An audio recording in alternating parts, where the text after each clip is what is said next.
Good morning. Joy is eternal. Sorrow is not. Joy is eternal because it comes from God, who is eternal. Sorrow is not eternal. It is a part of the human experience because of sin and suffering in the world. But the day will come when God will make all things new. And this is the way Isaiah is inspired to reveal that. Those the Lord has rescued will return. They will enter Zion with singing. Everlasting joy will crown their heads. Gladness and joy will overtake them, and sorrow and sighing will flee away. Notice, there's no sense that we will be instructed to rejoice as we are in this life. Gladness and joy will overtake us as sorrow and sighing are no more. We love what Jesus revealed to his disciples in Sunday's passage. There he is preparing for the cross. He informs them that they will weep and lament at his death as their hopes are dashed. They were looking for a conquering king, not a suffering servant. They didn't understand that their greatest need was not deliverance from the Roman oppression, but from their sin.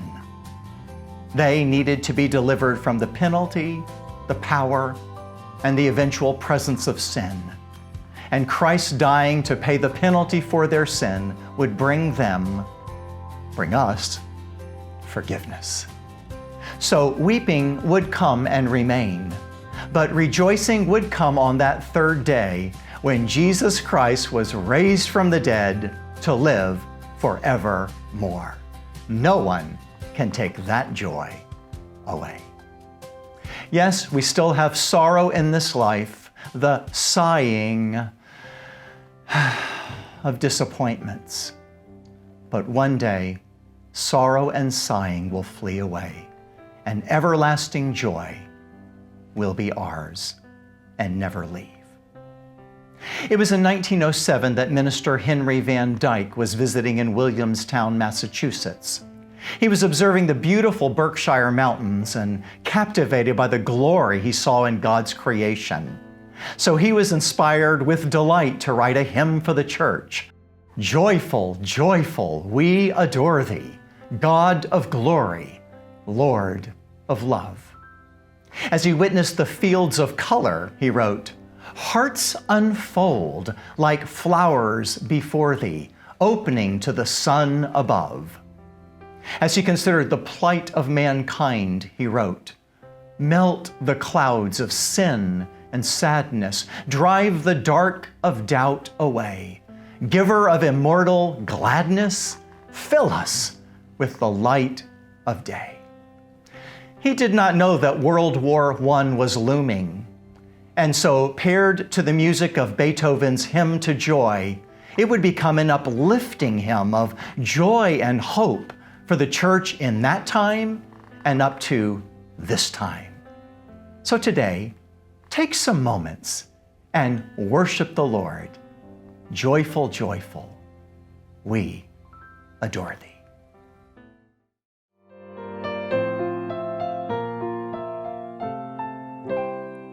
Joyful, joyful, we adore thee, God of glory, Lord of love. Hearts unfold like flowers before thee, opening to the sun above. Melt the clouds of sin and sadness, drive the dark of doubt away. Giver of immortal gladness, fill us with the light of day. All thy works with joy surround thee, earth and heaven reflect thy rays. Stars and angels sing around thee, center of unbroken praise. Field and forest, vale and mountain, flowery meadow, flashing sea, chanting bird and flowing fountain, call us to rejoice in thee. Thou art giving and seen, ever blessed, wellspring of the joy of living, ocean depth of happy rest. Thou, our Father, Christ, our brother, all who live in love are thine. Teach us how to love each other, lift us to the joy divine.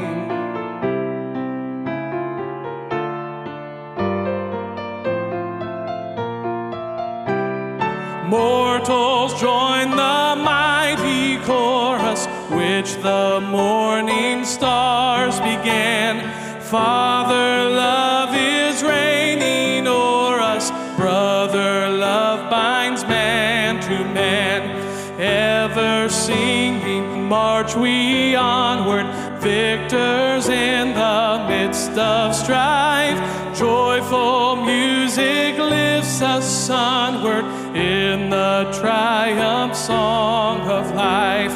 Joyful music lifts us onward in the triumph song of life.